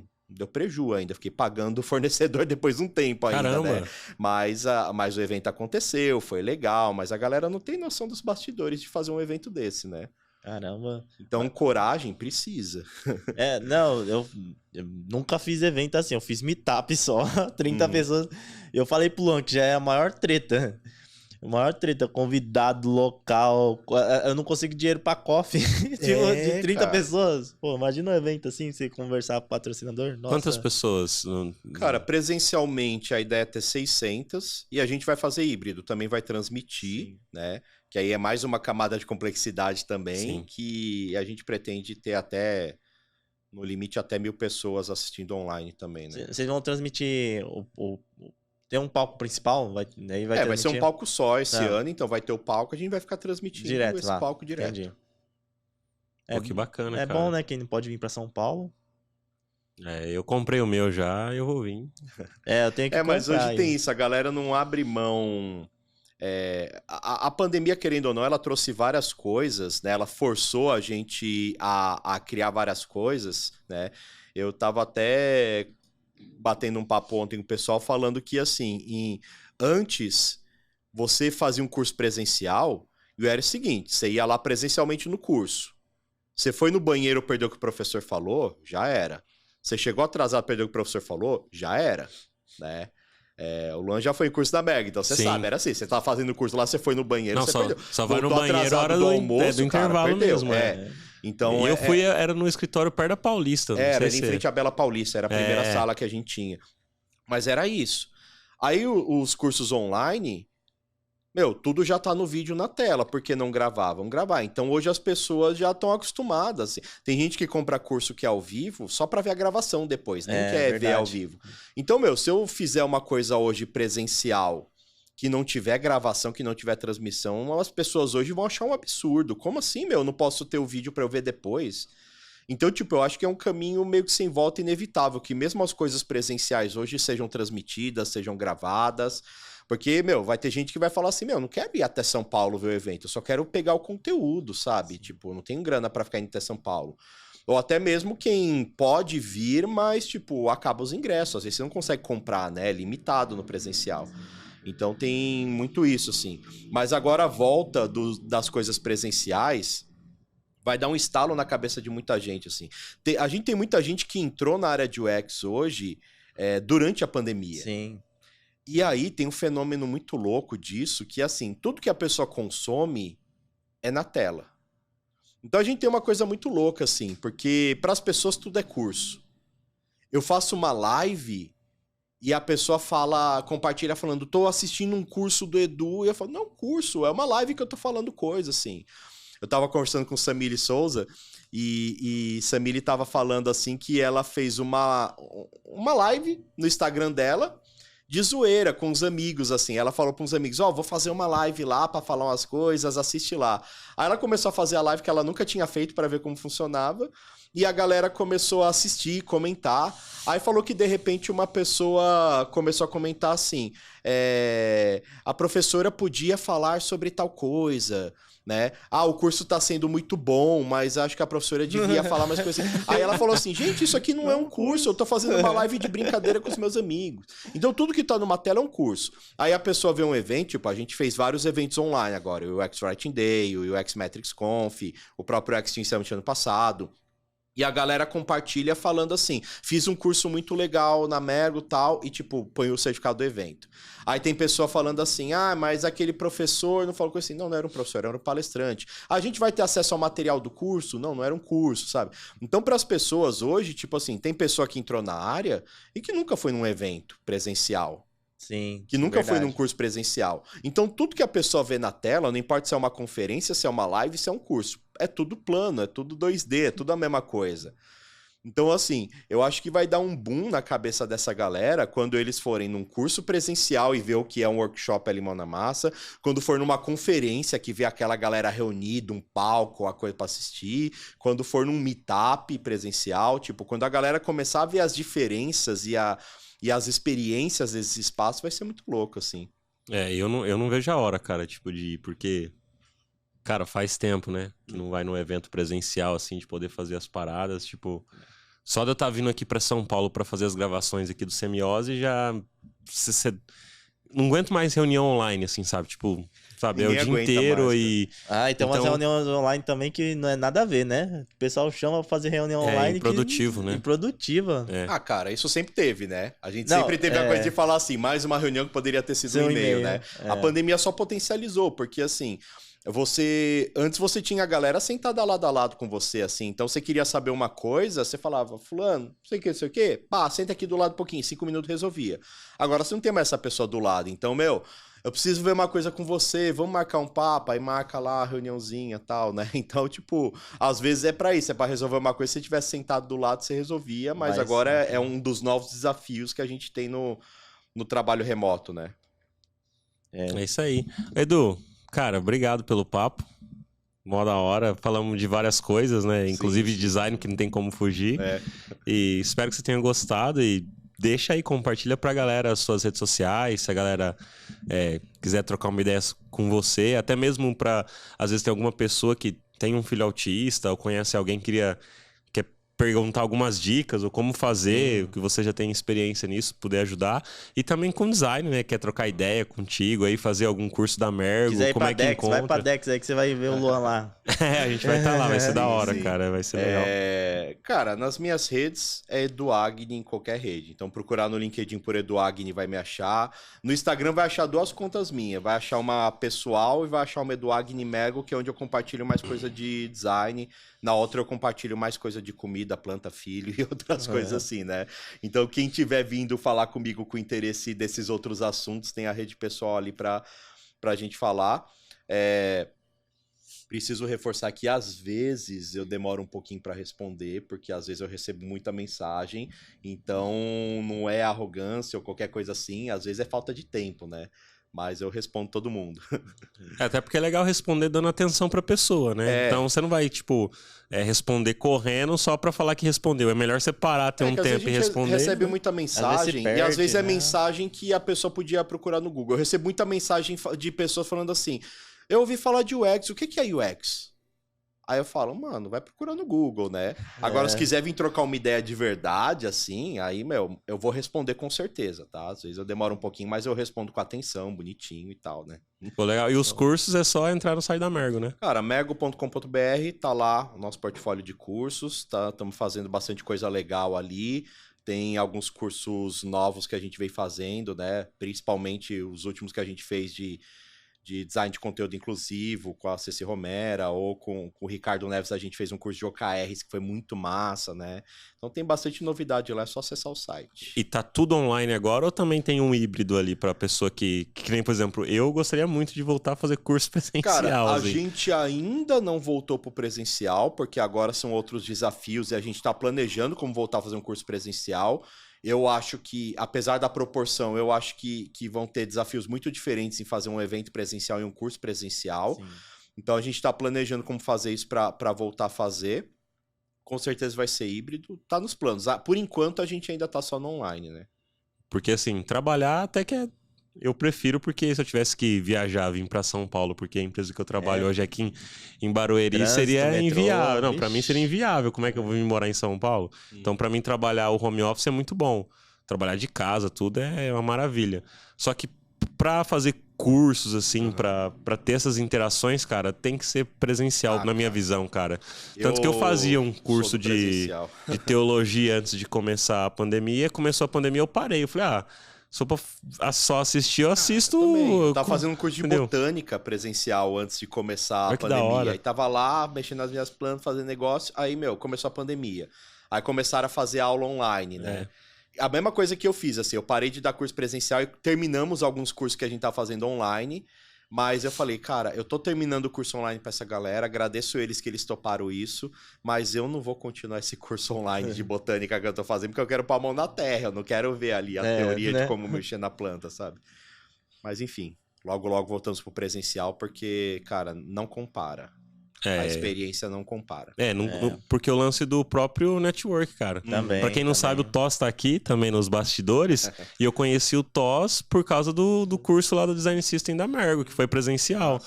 Talvez no online, você acaba não trocando ideia com a pessoa. Você fala ali uma coisinha, outra, mas, cara, Ah, não, no máximo Quem nunca adiciona no fez LinkedIn. curso presencial, vira um assim, contato. A galera foda, troca cara, é da ideia hora. na hora, vira um contato, adiciona no LinkedIn, É. mas às vezes a pessoa nunca vai se ver presencialmente, nunca vai tomar uma, sabe? É, porque, tipo, lá do curso da Mergo teve horário do almoço e na hora do almoço eu fiz network com a galera. Cara, no horário é a do integração pãozinho lá isso. que dava lá do coffee break com a Coffee break cerveja. com cerveja, Mano, o coffee break pô. com cerveja o cara dava na Mergo, mano. É muito, Olha, foi a o galera primeiro que nunca curso fez que o eu... curso presencial não tem ideia, mas a gente sempre fez É, isso, mano, assim. muito Isso era louco. ideia do Horácio. O Horácio começou a fazer os cursos botando o Heineken lá, daí eu falei, porra, meu, é isso.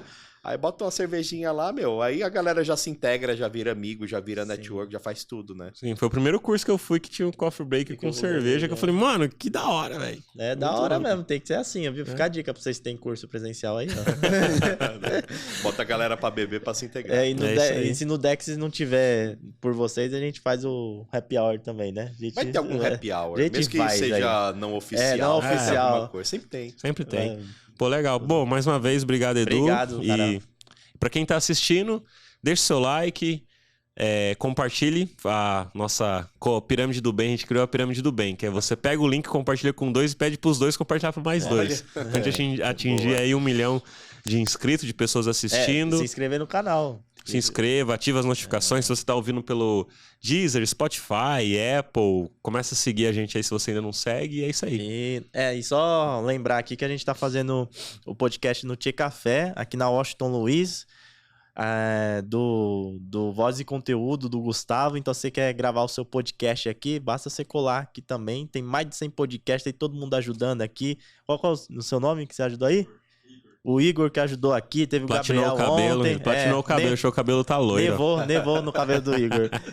Então, só colar. Procura aí, podcastnobar.com.br, você vai encontrar aí e faz seu podcast também, beleza? Valeu, É isso aí, obrigado. valeu, até a até próxima. o próximo. Valeu.